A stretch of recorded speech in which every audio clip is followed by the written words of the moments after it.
So here's the deal. If you think Azerbaijan is just Baku and a couple of scenic selfies, you're missing the good stuff. Up north, tucked between epic mountains and ancient history, there's a region that's wild, peaceful, raw, and rich all at once. And its name is Guba. In this video, we're going deep into this underrated gem. From villages in the clouds, roaring waterfalls, hidden Jewish towns, forest picnics, and carpet making that'll make you rethink your living room. Stick around, because by the end of this, you won't just know what to do in Guba. You'll want to drop everything and go. Imagine a village so high in the mountains, it looks like it was carved into the clouds. And in a way, it kind of was.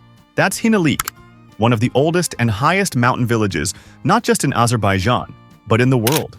Sitting at around 2,350 meters above sea level, it's believed to be over 5,000 years old, with its own unique language, culture, and way of life that's been preserved for centuries. Getting there is half the adventure.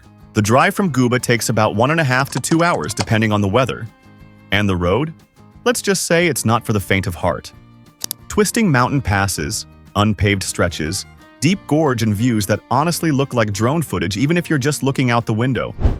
If you don't have a 4x4, hire a local driver or guide. They know these roads like the back of their hand. Once you arrive, the vibe shifts completely. Time feels slower. The stone houses are stacked on steep hills like a miniature mountain kingdom, and the locals speak Hinalik language, a dialect that isn't spoken anywhere else on Earth. You might even get invited in for tea. Don't be surprised if you end up sitting cross-legged, sipping from tiny glass cups while surrounded by handmade carpets and centuries of stories. Pro tip: bring layers.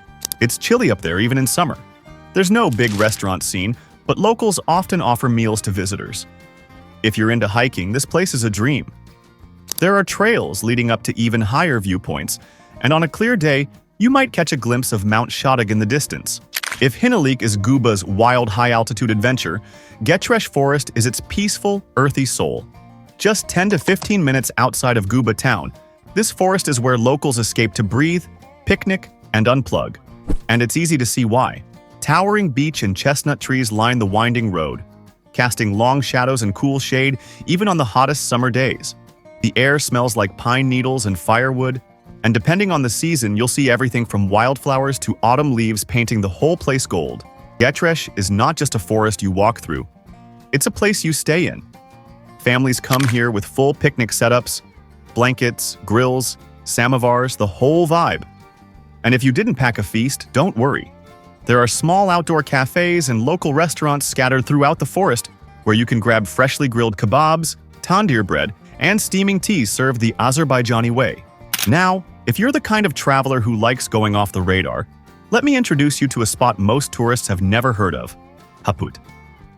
Tucked deep in the mountains not far from Kinalug, this tiny village feels like a secret slice of paradise carved into the Caucasus. Fewer crowds, zero noise, and a sense of authenticity that's honestly hard to find these days. Getting to Haput is an adventure in itself. From Guba, it's about a 1.5 to 2 hour drive, with the final stretch best handled by a 4x4 or local guide. The roads can get rugged, especially after rain or snow. But the reward? Unreal. Think untouched nature, crisp mountain air, and panoramic views that make you want to just sit down and breathe for a while. The village is small, quiet, and incredibly peaceful. Stone houses, mud brick paths, and a few families still living traditional lives, farming and herding animals. No shops, no restaurants, and no Wi-Fi. Just nature and the sound of your own thoughts, and maybe a goat or two. It's a perfect stop if you're looking to connect with the land and see what rural Azerbaijani life looks like, completely unfiltered. If you thought Hinalik was remote, wait until you meet its wild cousin, Griz Village. Hidden in the highlands of the Guba region, this mountain village is only accessible by foot or serious off-road vehicle. But trust me, the effort it takes to reach Griz is nothing compared to what you get in return. Griz sits at around 2,000 meters above sea level, surrounded by dramatic cliffs, alpine meadows, and untouched nature. It's home to just a few dozen families, most of whom live traditional lives, farming, herding, and staying warm with stories passed down for generations. The houses are made of stone and wood, the streets are more like mountain trails, and modern life? Nowhere in sight. But here's the catch. You can't just drive there like any other village. From the nearest drivable point, often the village of Laza, it's a hike of about 6 to 8 kilometers depending on your route and fitness. The trail itself is part of the magic. You'll pass waterfalls, steep ridges, green valleys, and views that honestly look like something out of The Witcher or Lord of the Rings. Expect to stop every 10 minutes just to say, wow. Once you reach Gryz, everything slows down. The village has no hotels, no restaurants, and no flashy signs. Just a few homestays where locals might offer you tea, bread, and a place to crash. The hospitality? Unreal. The kind of warmth that reminds you why you travel in the first place. In the heart of Guba, just a short drive from the town center, there's a place where stories are told, not with words, but with wool. Gadim Guba, handmade carpet factory, isn't just a workshop, it's a living piece of Azerbaijan's cultural DNA. Step inside, and you're instantly surrounded by color, texture, and tradition. Skilled weavers, mostly local women, sit at vertical looms, tying thousands of tiny knots by hand. The patterns? They're not random. Each design comes from generations of tradition. Symbols of nature, protection, and history passed down through families, like visual poetry woven in wool. What makes this place even more special is the entire process happens right here. The wool is cleaned, dyed with natural colors, spun, and then woven into carpets that can take months, or even years, to complete. You'll see natural dyes made from pomegranate skins, walnuts, and herbs. You'll see looms taller than you, and you'll feel the insane level of patience and skill it takes to create just 1 square meter. Visitors are not just observers here. You can ask questions, take photos, and if you're lucky, even try your hand at a few knots. There's also a small showroom where you can buy authentic handmade carpets, directly supporting local artisans. Just across the river from Guba town lies a place that quietly carries centuries of history, resilience, and tradition. Gurmiza Gesebe, also known as the Red Settlement. And here's what makes it extraordinary. This is the only all-Jewish town in the former Soviet Union, and one of only a handful left in the entire world outside of Israel and the US.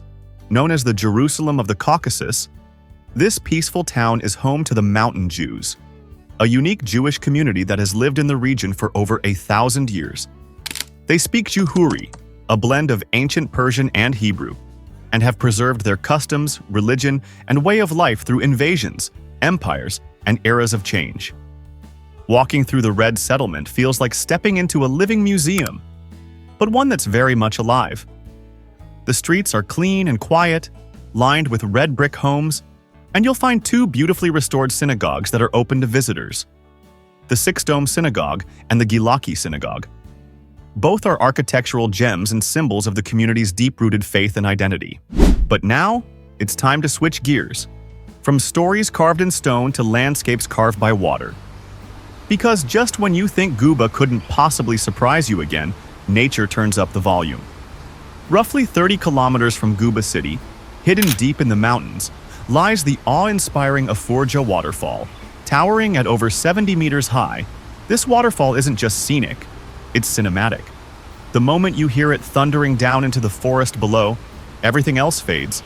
You're in nature's front row seat now. The journey to Aforja is half the experience. The road takes you through winding mountain paths, small highland villages, and tree-lined cliffs. You'll need a 4x4 or a confident local driver, especially in wetter seasons.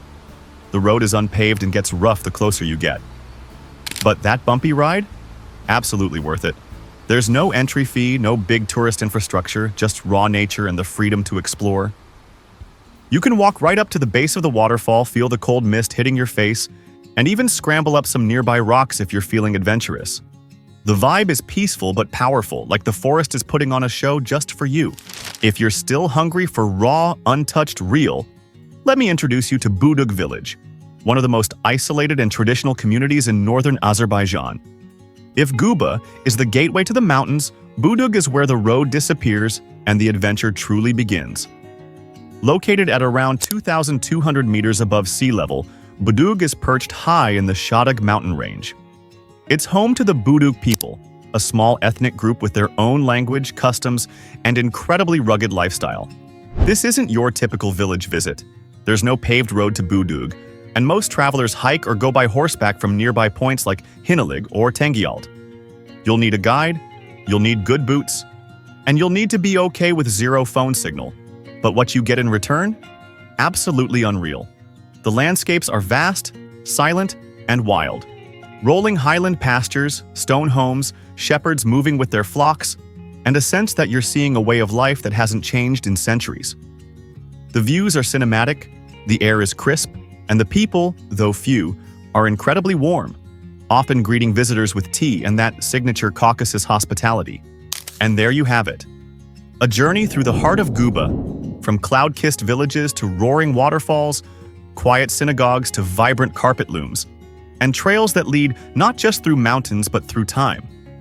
Guba isn't just a destination. It's an experience that slows you down, opens your eyes, and stays with you long after you leave. So here's a question. Which place would you visit first? Let me know in the comments. Or even better, tell me which hidden gem you think deserves more attention.